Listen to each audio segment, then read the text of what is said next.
exclusive access to. Yes! Nakapanood nila tayo ngayon bago magsimula ang concert.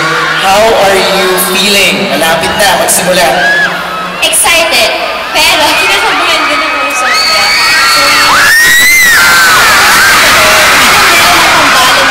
Tapos ko talaga hindi matinag-tinag ng kukat kung sinong tambalan siya.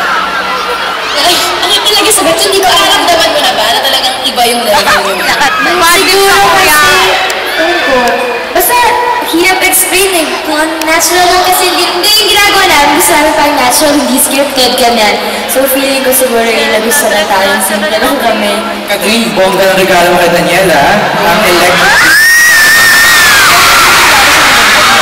Ano mo yan? Correct.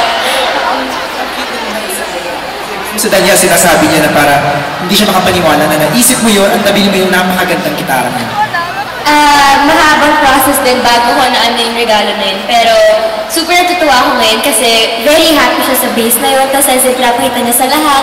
Parang ako, yes, buti na gustuhan niya kasi produce yung kahit ano naman,